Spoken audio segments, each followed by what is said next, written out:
if you've been fishing out of a kayak for years, there's some simple tricks that somebody can show or tell you about that will change your life. It's just stuff you haven't thought about. It's like getting in, getting out. I can't believe I haven't thought of this. And then it'll change your day fishing.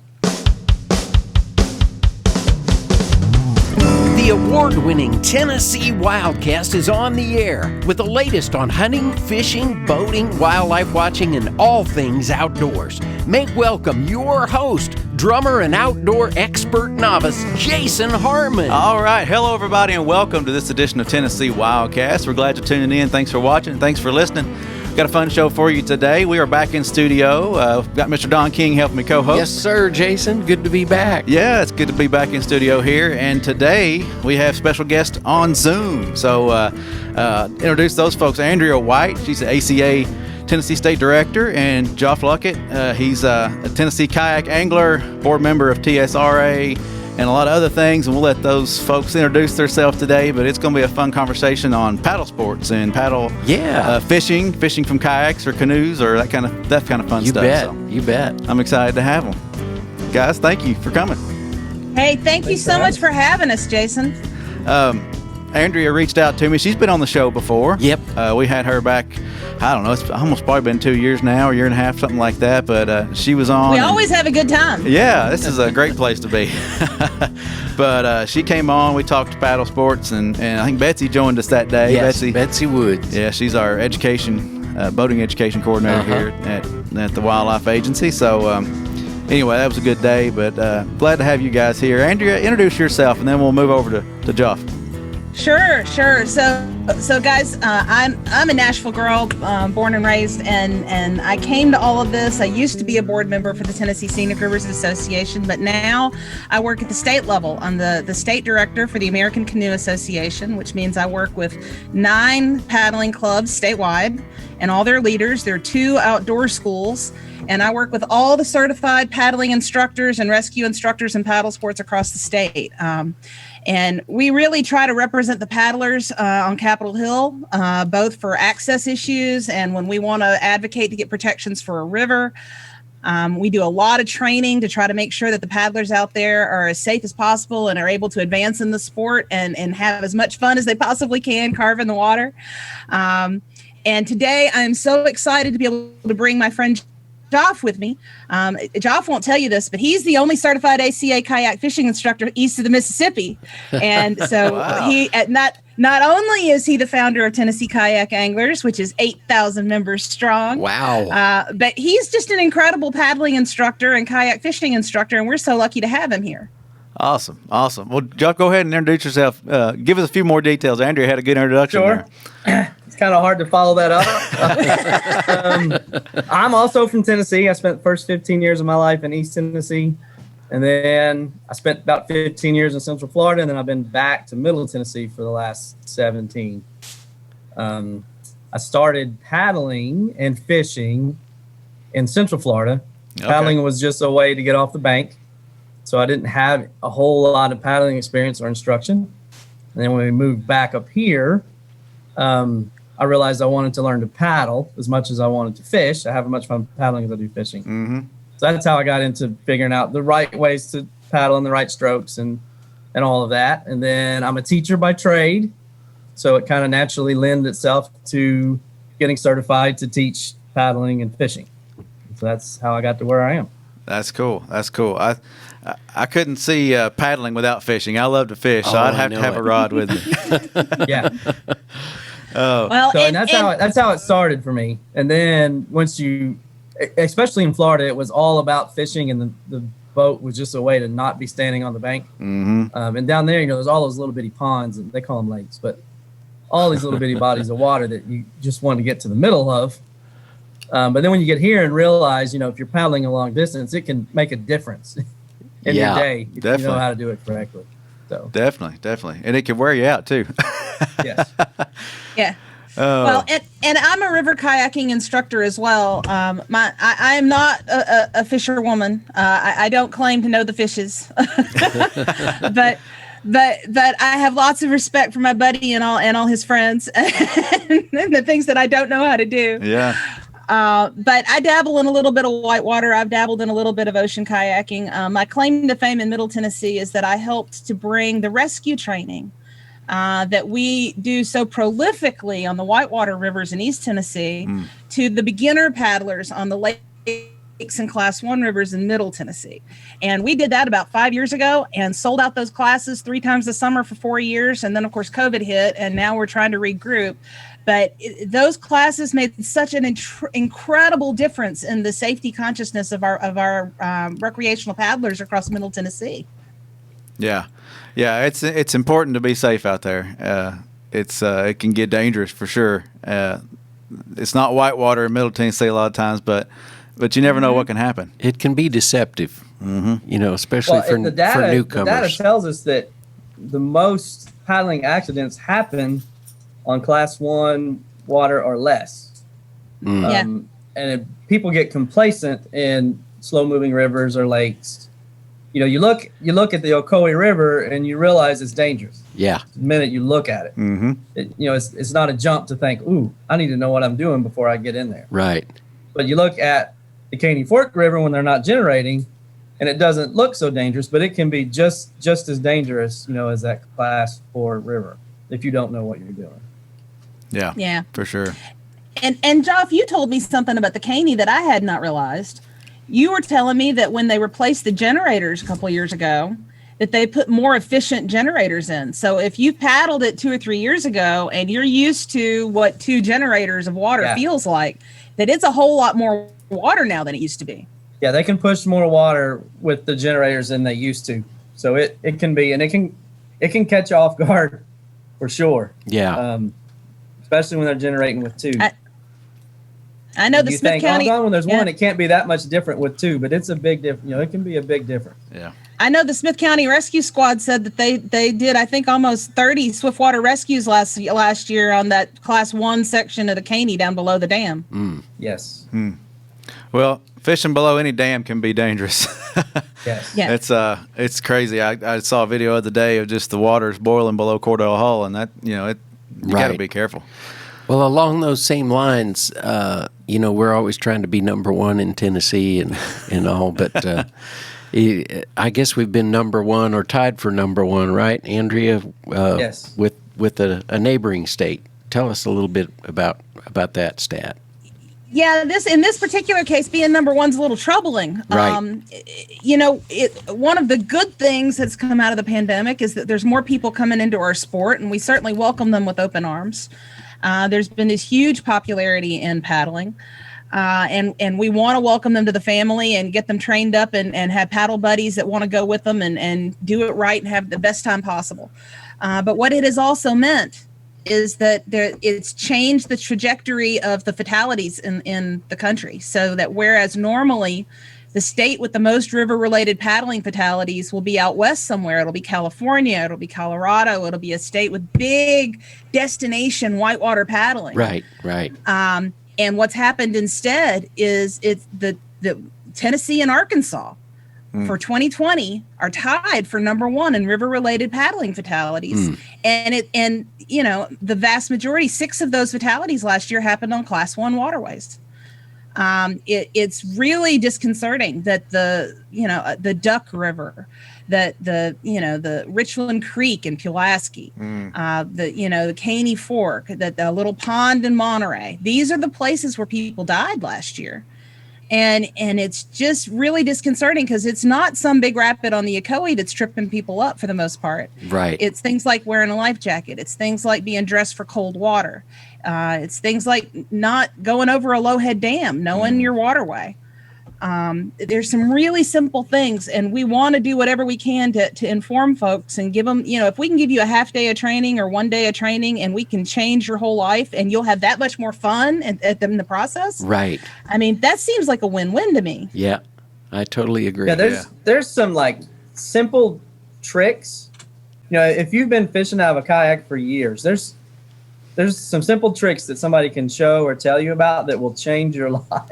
It's just stuff you haven't thought about. It's like getting in, getting out. I can't believe I haven't thought of this. And then it'll change your day fishing, and make it safer and make it more fun. Well, I'd like for you to hit on those few points if you don't care to give away some of those today. But I also want to go back to Adrian. Do you think that number was on the rise and tied with Arkansas because we had our outdoors open in 2020? I mean, during the COVID time, people are experiencing maybe some things they didn't get to do, or maybe they haven't ever done. And since the outdoors are open, we're going to get out there and get us a kayak from Walmart and jump in the water. Absolutely. I mean, it's one of the silver linings from COVID, right? Is that we all rediscovered the outdoors, and that's a good thing. We love that. But please, join the paddling club, join a group of safety conscious people, take a half day class. I'll point you to classes all over the state, and you'll make some friends and you'll learn some skills, and when people get in on a motorcycle and they carve around the curves and they have such a good time, I mean, there's ways to do that in a kayak too. And we can teach you those skills and you'll have more fun. Not only is it a matter of recognizing the hazards, it's a matter of recognizing the opportunities to have a good time. Yeah. Like you said it. I think it'd be awesome to know and be able to do it well and do it safe, Absolutely. And make some friends. Yeah, for sure. So, Joe, could you give us a few tips? Would you give those away, even though we're not signed up for the class right now? Can you give us a few tips on? So, a big thing in Middle Tennessee for sure is being on lakes, fishing on lakes in your kayak, and there is a constant kind of friction between boaters and kayakers about the use of water and being seen. And if you've only ever been in a kayak and you've never been in a big fast boat, sometimes you don't realize how hard it is to actually see someone in a kayak on the water. Sure. So when I get in a lake, I actually have the brightest orange shirt you could ever find. I found it at Goodwill and it hurt my eyes. And I bought it. Now, orange. So I could wear it on the lake. You're talking right down Jason's alley. You're a Tennessee there, fan, right? He's good. Right. Okay. Oh, this is not Tennessee orange. This is like neon bright, like it hurts your eyes on. But at least it's orange, right? See me out there, orange. Yeah, right. Yes. And then, so I always have that on the lake. And I also use a flag. And a lot of the kayak flags are not very tall. They're like 3 feet tall. And last year I talked to 2 different boat captains that take out charters, and they mentioned that the flags, they're not tall enough. So this summer I've bought one of the bicycle flags. It's like 6 foot tall. Yeah. And it's orange as well. To a rod holder. And so it's up there 6 feet in the air, blowing in the wind. The last kayak I bought is lime green. So I'm in a lime green kayak, a bright orange shirt, I have an orange life vest, and a flag 6 feet in the air. So there's no reason that a boater should not be able to see me. Right. But a lot of kayaks, they're camouflage, or they're blue, or they're green. And most outdoors people are attracted to those, not the bright color ones that we like. And I've had them. I've had camo boats. Yeah. But you just don't realize how much that can change. If someone sees you sooner, then they're not going to zoom up on you or get so close, or run into an easy accident. Sure. And ladies, I'll speak for the ladies here. I know that we all like to wear slimming black.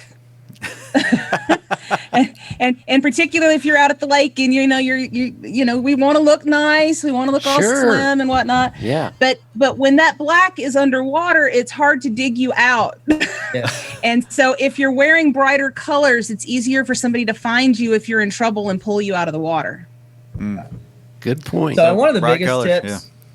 One of the biggest tips anybody that does anything with paddling will tell you is to always, when you're in a paddlecraft, have your PFD on. Yep. Yes. In Tennessee, the law is to have it with you on the kayak. However, fishing kayaks are so stable. If I fall out of the kayak, it's because something has happened. I've passed out from heat stroke. I've been overtaken by a boat wake. I've been hit. Or something's happened. So the chances of me being able to get to my boat, find the PFD, get it on my body is slim to none. Right. So you really have to have it on. So the advice there is to spend a little money, buy a comfortable PFD that fits you well, that has all the pockets you need as a fisherman. You can have all the stuff you need. Sure.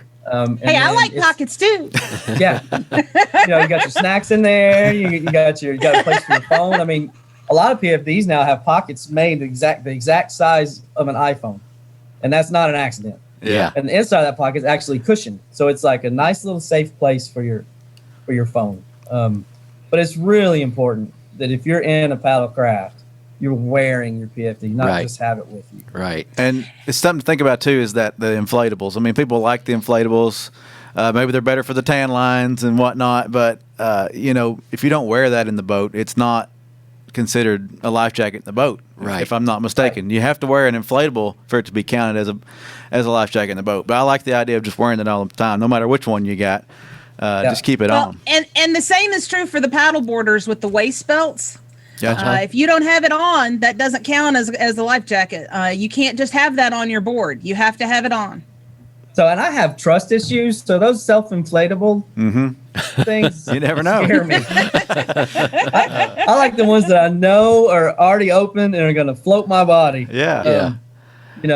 I mean, I'm sure, they're perfectly safe because they're approved, but I have issues with the self-inflatable. And you can get a comfortable PFD. Like I wear mine. I fish year round, winter, summer, 100 degrees. I'll be out there, and mine's so comfortable. Sometimes I'm halfway home and realize I still have my PFD on. I have to stop and take it off. I do the same thing. I've caught myself at the gas station on the way home, still wearing my PFD. Yeah. So it's just becomes a habit. Like putting your seatbelt on. You Like just putting get your used to seatbelt that. on, yes. You just do it without even thinking. That's great. Yeah. Well, since we're on the line of tips here, I'm going to try to do my magic on the screen, Todd. I want to pull up a page. It didn't work. Let's see what we got here.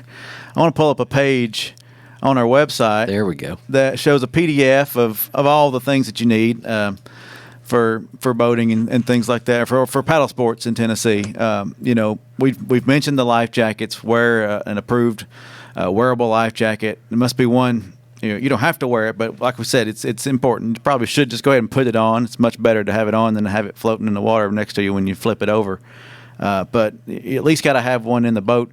And then what's the age, Don? Is it 13? 13 and older must wear a life jacket all the times when a paddle sport or boat, kayak, whatever's underway. So make sure those kids have them on for sure. Andrea and Geoff, I know you can't see this, but life jackets. It's important. We've hit that point. The light, Geoff, you mentioned the light on a kayak. You have to have lights, or you mentioned being seen, but I thought about the lights. You got to have the light on there if you're fishing at night or at dusk, After sunset, Yes. or during times. So of it's almost like the restricted anchor visibility. light on a power vessel. It needs Yeah. to be 360-degree view.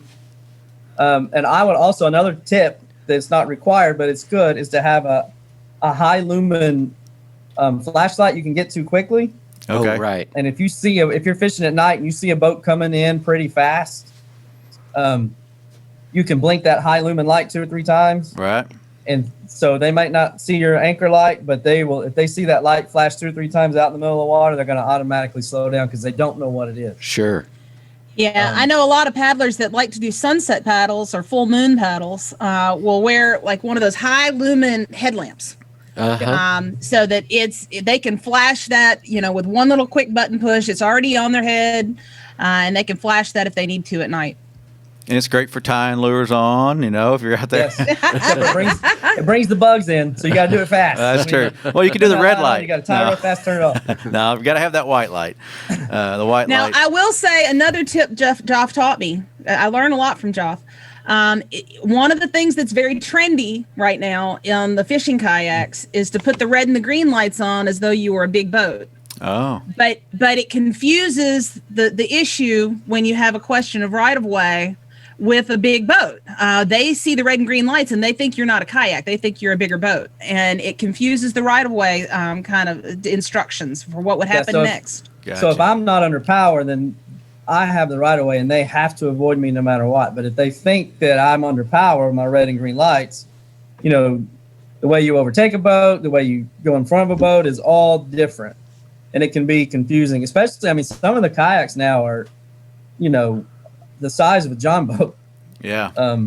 So it can be a little confusing if you have those red and green LEDs on there on the front, as if you were underway. Well, any other tips that you want to share for the fishermen or for just the pleasure kayaker that you want to make sure we know about, or maybe something that's secret in your back pocket, Geoff, that you could tell us for a fisherman out there? Anything that you want to share? The most important thing about like going fishing is you want to make sure that you have everything you need for the day. So you want to have enough water, snacks, especially if you take kids. You want to have plenty of snacks and plenty of juices, and you want to be able to take breaks, stop fishing with kids, or even get off the water. I used to take my daughter, when she was 2 and 3, and we'd finally find the bluegill, and she's like, "Daddy, I'm ready to go." we just now catching fish, but when she was ready, we had to go. Otherwise, she wouldn't want to come back with me next time. So just a lot of that stuff. It's kind of funny when if you've always fished off the bank, and then you get a kayak, you go out and you cast right back towards the bank where you stood your whole time fishing. So you're fishing the same water just from a different angle. So sometimes it's good to like tell yourself, well, today I'm going to try to fish a different way. I'm not going to, because you kind of fall back on what you know. Mm-hmm. So you're fishing those same waters, just instead of from the bank, you're out in the water casting to the bank. Well, you can have some of that same success as a bass fisherman in a bass boat, in a kayak. You still fish those fish the same way. When they're spawning, you're doing the same things, throwing the same lures, fishing the same way, and it's amazing what you can do in a kayak. What I've found, like fishing from the kayak, is that you really slow down. So when you're in the bass boat and you fish a cove and you run through it real quick, and you're like, there's no fish here.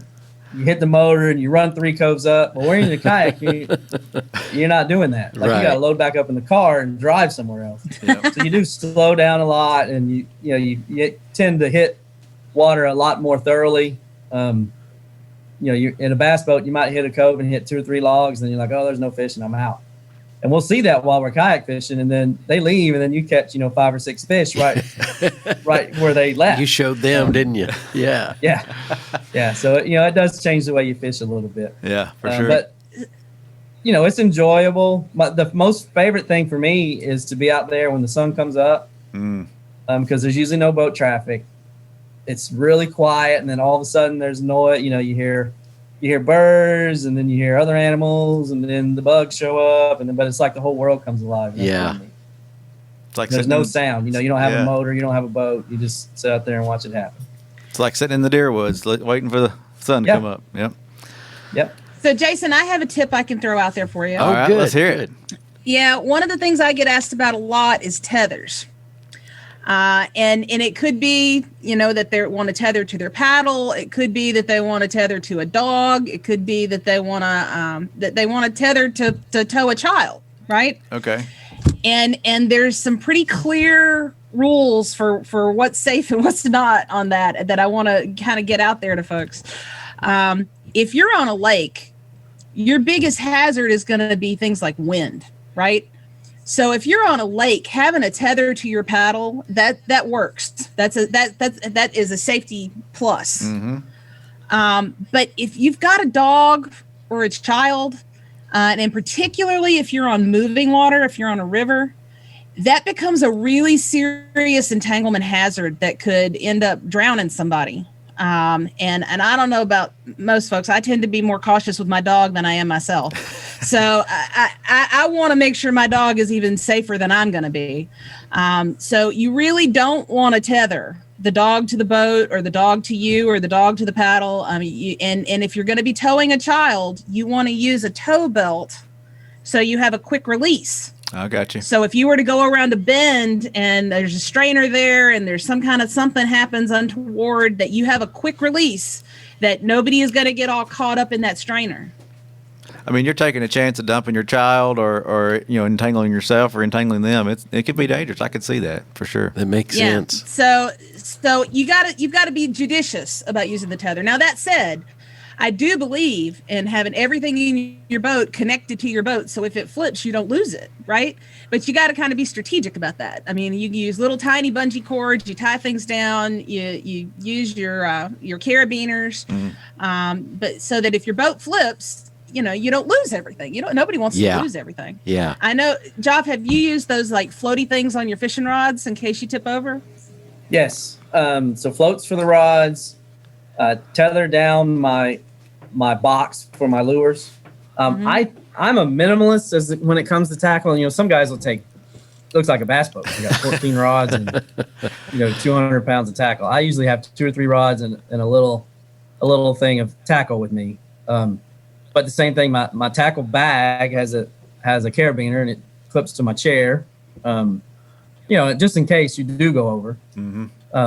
You're not having to try to pick stuff up, or if it's just gone. Yeah. It sinks and you're out of luck. And for goodness sake, make sure your car keys and your wallet and your phone are in a dry box and tethered to your boat, so you can get home. A lot of the life vests now have a designated spot for your keys. There's a clip, you clip them in. It's not dry. It's inside a pocket. If you flip over, it gets wet. But sure, mine's gotten wet more than once, and the key fob and everything still works. So gotcha. But I've dropped my keys in the lake and had to call my wife. Oh man, that's not a good night. Well, nobody can steal your car because they're at the bottom of the lake, so you're okay. Right. Right. Well, we're going to run out of time, so I want to make sure we hit these classes and these dates. What you wanted to promote, yes. Andrea. So I'm going to pull up the Facebook page and let you kind of start talking, so folks can see the pages and see some of these events and things like that and how they can sign up. But go ahead and show folks how Absolutely. to tell folks about them. Are you pulling up the ACA Tennessee Facebook page? Yes, I am. You won't see it, but it'll be on the screen. Go ahead. Okay. So pinned at the top on the ACA Tennessee Facebook page is a post that has links to all the training happening across the state right now. And in the comments, I've got every class I can find with the certified instructors and even a few that are not certified instructors, but I trust them because I know them. And I put them all in one place. So no matter what you're looking for in paddle sports training, it's available. Geoff and I are going to be teaching classes with TSRA. So I've got a class on June 5th for Intro to Moving Water. Geoff has got an Intro to Kayak Fishing on June 12th. I've got a rescue class on June 27th. But there's classes in Chattanooga. There's classes in Knoxville. There's classes in Memphis. And they will all be listed there on the ACA Tennessee page because I want to make them as available to everybody as I can. Awesome. So that's they're not expensive. Yeah, they're at ACA Tennessee. That's the page. But yeah, I got it pulled up there so folks can see it, and that's good to know. It's not expensive. That's awesome. Yep. Any other? Go to paddletsra.org if you want to sign up for Geoff's and my classes. Awesome. Say that one more time. paddletsra.org. paddletsra.org. Awesome. Any other last minute things you want to add in here before we got to go? Thanks for having me. Yeah. Yeah, thanks for having us, guys. Yeah, you bet. Yeah, it's been great. It's been fun. We learned a few things. Yeah. But you can learn even more if you take one of these classes. So you send me the links. I've got some of them. We'll share them out there on our pages and try to get people out there and make them safer. So. Yeah, fill my classes up, you guys. I want to teach them all. You got it. Yeah. We'll do it. All right. Well, thank y'all for tuning in. Thanks for watching. Thanks for listening. Don, thanks for helping co-host. You bet. And thanks to Todd for pushing the buttons and making it all happen. Couldn't do it without him. So we'll see you next time on Tennessee WildCast. Thanks for tuning in. Stay connected with TWRA by visiting our website at tnwildlife.org and follow us on Facebook, Twitter, and Instagram. Hey, it's all about Tennessee wildlife.